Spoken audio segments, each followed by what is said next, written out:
Facebook post दिखाता हूं। मैं आपको एक फेसबुक पोस्ट दिखाता हूं। मैं मेरे पैनल से रिक्वेस्ट करता हूं वो फेसबुक पोस्ट एक बार दिखाइए। देखिए, ये जो फेसबुक पोस्ट आपने देखा, ये वर्षा श्रीवास्तव नाम की एक महिला है, उनका है। वर्षा श्रीवास्तव जी जो हैं, बदकिस्मती से रामगढ़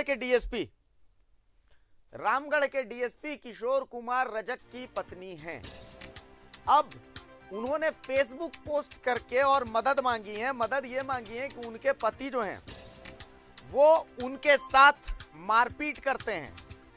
उनके पति जो हैं उनके साथ मारपीट करते हैं और उनके कुछ चैट्स भी जो हैं वो हमारे पास आए हैं, वायरल हुए हैं, जिसको देख करके लगता है कि उनके उस साथ बड़ी अमानवीयता हो रही थी। बहुत अमानवीयता चल रही थी उनके साथ और उन्होंने सोशल मीडिया के माध्यम से मदद मांगी है। हम आपको बताते हैं, आप देखिए कि इस पोस्ट में वर्षा क्या लिखती हैं।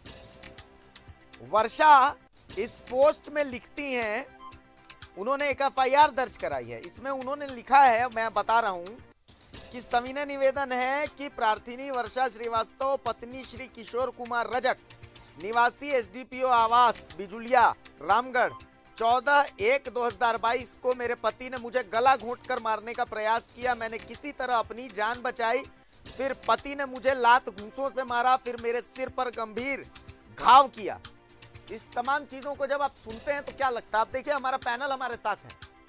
हमारे साथ पुलिस एसोसिएशन से भी सदस्य हैं और हमारे साथ साइकोलॉजिस्ट भी हैं। मैं एक बार समझने की कोशिश करता हूं। सबसे पहले हमारे साथ नीना अग्रवाल जी के पास मैं आ रहा हूं। नीना जी, एक डीएसपी रैंक के अधिकारी की वाइफ जो है वो सोशल मीडिया पर पोस्ट करके मदद मांग रही हैं कि भाई कोई मेरी मदद कीजिए, मेरे साथ अत्याचार हो रहा है, मेरे पति मुझे मारते हैं, पीटते हैं। तो मैं इसे ब्रॉडर सेंस में देख रहा हूं। क्या आप भी इसे, जो छुट्टियां नहीं मिलती, जो हम प्रेशर की बात कर रहे हैं, जो टेंशन की बात कर रहे हैं, उसी से जोड़ करके देखती हैं? नहीं, ये एक डोमेस्टिक वायलेंस का केस है। अच्छा। और प्रेशर या छुट्टियां नहीं मिलना या तनाव हो सकता है इस चीज को थोड़ा सा बढ़ा सकता है, लेकिन ये अपने आप में डोमेस्टिक वायलेंस है और ये शुरू से ही होता रहा होगा। लेकिन हाँ, तनाव के कारण ये बढ़ गया होगा, जैसा आप बोल रहे हैं कि छुट्टियां नहीं मिलना या वर्किंग आवर्स जो आउट ऑफ द ब्लू है। लेकिन सिर्फ इसके कारण डोमेस्टिक वायलेंस कम होता है।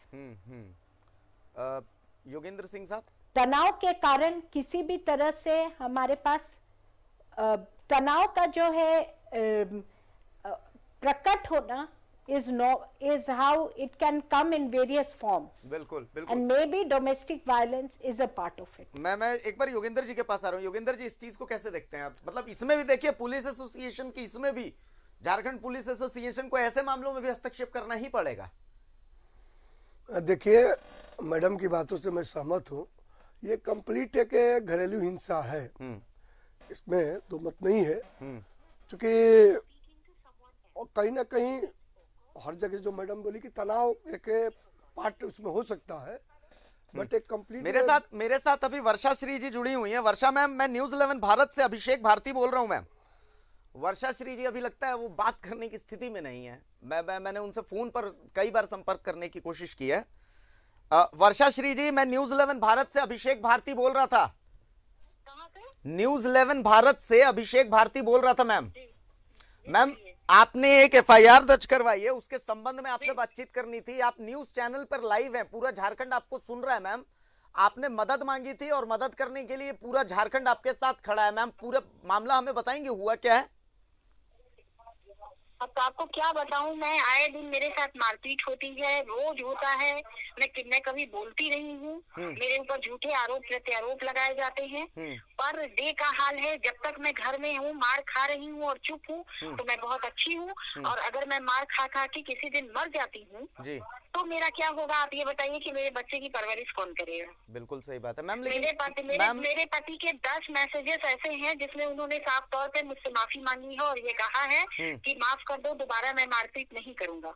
मैम लेकिन हम जिस किशोर कुमार रजक साहब को जानते हैं, डीएसपी किशोर कुमार रजक साहब, तो वो तो एक ऐसे आदमी है जो संविधान के प्रेमी है, बात बात पर संविधान का उदाहरण देते हैं और तमाम चीजों की बात करते हैं। हाँ, तो आप उनसे पूछिए ना कि वो संविधान के प्रेमी है तो संविधान का पालन क्यों नहीं कर रहा है? हम भी तो संविधान के प्रेमी हैं, हम तो एक एडवोकेट है।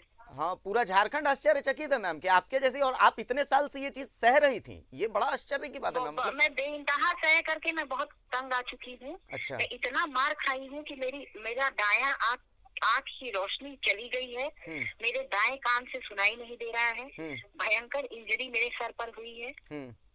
ठीक है, और अब मैं अगर मान लीजिए इस तरह का कोई घटना मेरे साथ घटित होता है, मारा जाता है, तो कल दिन मैं मर जाती हूँ तो मेरे बच्चे की परवरिश कौन करेगा? बिल्कुल सही बात है, ये तो सवाल है। और दूसरी बात ये है कि आप मार खाएंगे क्यों? किसी को अधिकार नहीं है ना एक बहन को मारने का, एक पत्नी को मारने का।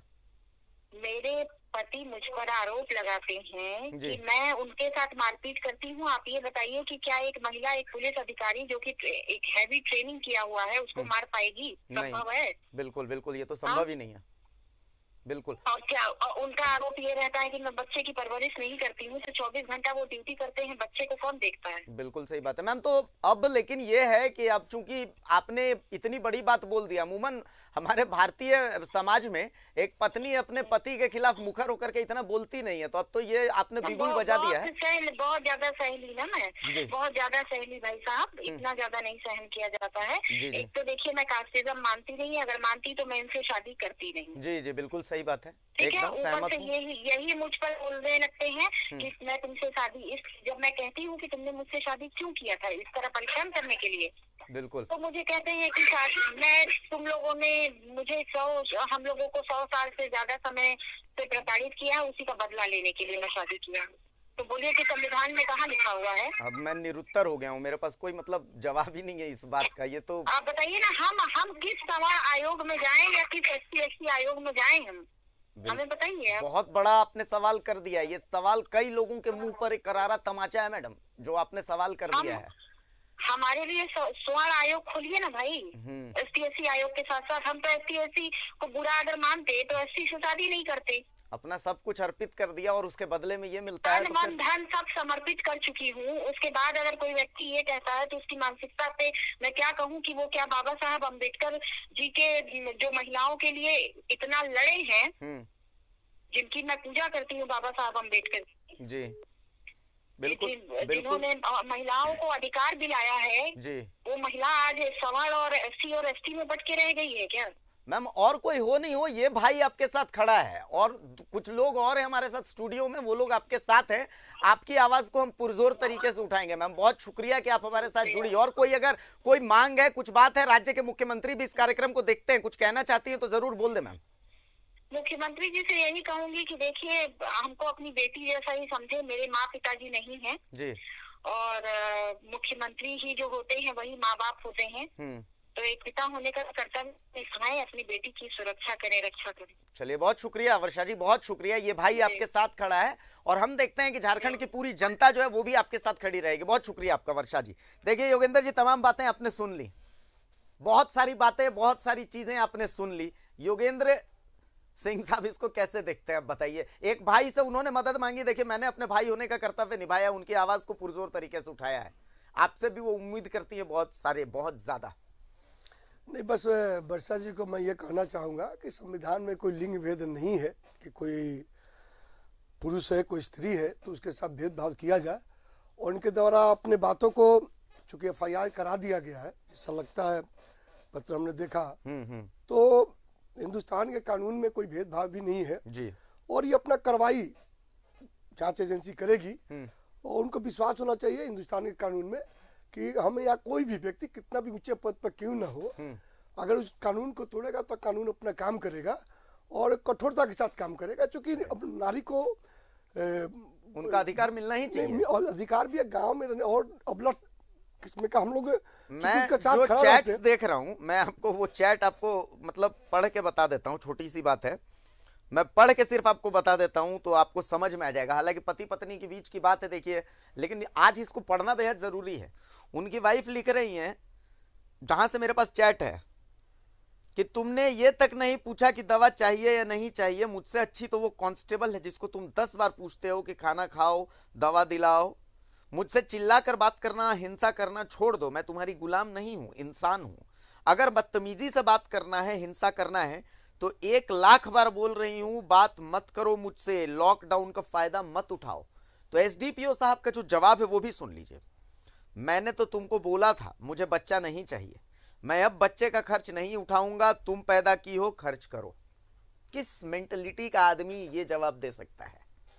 धर्मेंद्र साहब, आप बहुत देर से कुछ मतलब मैंने कोई सवाल नहीं किया, एक आम आदमी की तरह बताइएगा। समाज में तो जीने का अधिकार सभी का है, और हमारा देश जो है नारी प्रधान देश है, तो ये उचित नहीं है, तो मतलब सम्मान मिलना चाहिए। नीना अग्रवाल जी हमारे साथ हैं। नीना मैम, मतलब कौन सी मेंटलिटी है? ऐसे मेंटलिटी को तो, बीमार मेंटलिटी, ऐसे लोगों को तो इलाज की जरूरत है असल में।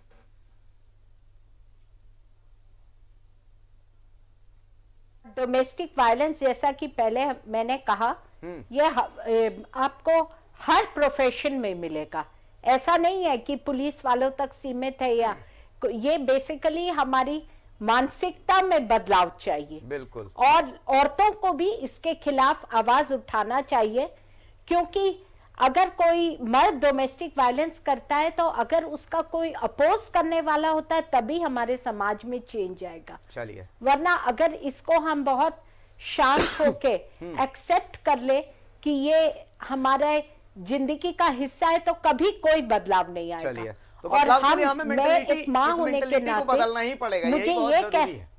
चलिए, बहुत शुक्रिया नीना जी आपका, बहुत शुक्रिया धर्मेंद्र सिंह साहब आपका, बहुत शुक्रिया योगेंद्र सिंह साहब आपका। देखिए, बहुत महत्वपूर्ण मुद्दों पर हमने चर्चा की है, और मैं चाहता हूं कि जो आला कमान है, जो नियमों को बनाने वाले हैं, उनको यह कार्यक्रम देखना चाहिए। मैंने 2 तस्वीरें दिखाई हैं, और दोनों, एक पुलिस का दर्द है और एक पुलिस से दर्द है। वो कहते हैं ना कि with great powers comes great responsibilities. तो रजक साहब, आपके पास रेस्पॉन्सिबिलिटी थी, लेकिन उस रेस्पॉन्सिबिलिटी को आपने खो दिया है। बाबा साहेब का संविधान कभी भी जातीय ढांचे में किसी को नहीं बांधता, सबको बराबर हक की बात करता है। चलिए, बहुत शुक्रिया आप तमाम लोगों का। इस चर्चे को हम यहां पर विराम देते हैं, लेकिन डंके की चोट पर एक और चर्चा है जो अभी करना बेहद जरूरी है। चर्चा